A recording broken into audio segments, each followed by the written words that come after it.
بہت سارے ایسے لوگ ہیں جو یہ چاہتے ہیں کہ میں اللہ کی نافرمانی سے بچ جاؤں.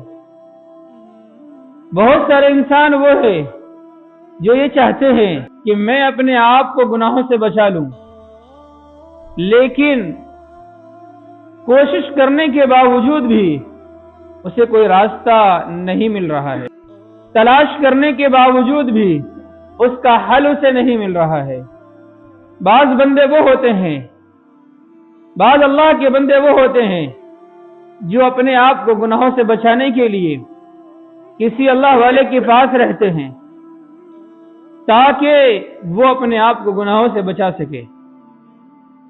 اور اللہ والے بھی حتی الامکان کوشش کرتے ہیں کسی طرح سے یہ انسان گناہ سے بچ جائے، کسی طرح سے یہ شخص اپنی زندگی کو اللہ اس کے رسول کے طریقے پر لے آئے.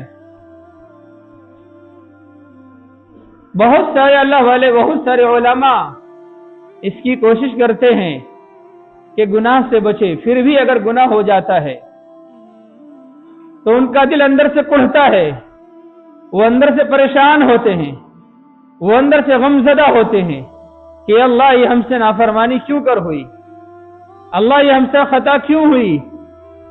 وہ اللہ سے معافی مانگتے ہیں، وہ اللہ کے سامنے روتے ہیں، اللہ کے سامنے گڑ گڑاتے ہیں. کیوں؟ اس لیے کہ یہ ایسا ماحول چل رہا ہے. ہم جس ماحول میں گزر رہے ہیں، ہم جس دور میں گزر رہے ہیں، اس دور میں گناہ کے راستے بہت ہیں، گناہ سے بچنے کے راستے ہمارے پاس نہیں ہیں. گناہ کے راستے اتنے ہیں، ایک راستے بند کرو دوسرے راستے کھلتے ہیں.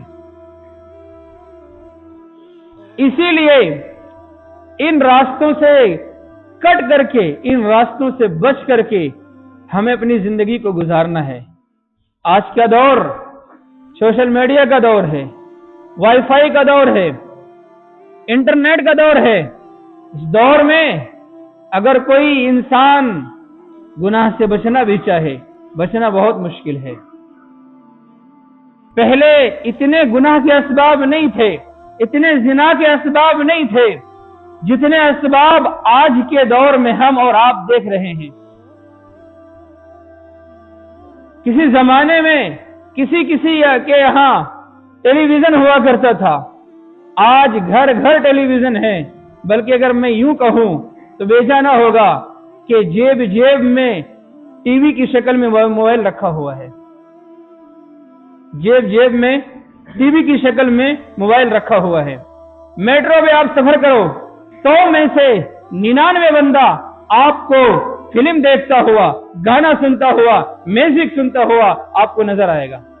آپ بس میں سفر کرو، 1000 میں سے 999 بندے ایسے ہوں گے جو موبائل میں مشغول ہوں گے.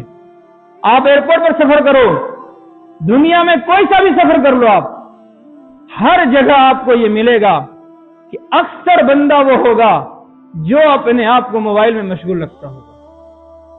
چند بندے ہیں جن کے دلوں میں اللہ کا خوف ہوتا ہے، جن کے دلوں میں اللہ کا ڈر ہوتا ہے، جو اللہ سے ڈرتے ہیں، جو اللہ سے خوف کھاتے ہیں، جسے یہ یقین ہوتا ہے اللہ دیکھ رہا ہے، جسے یہ معلوم ہوتا ہے ہمیں مرنا ہے، جسے پتا ہے اس گناہ کی سزا کیا ہے، جسے معلوم ہے کہ ایک دن مجھے موت آنے والی ہے، اس گناہ کی سزا مجھے بھگتنی پڑے گی، وہ اس گناہ سے بچنے کی کوشش کرتا ہے.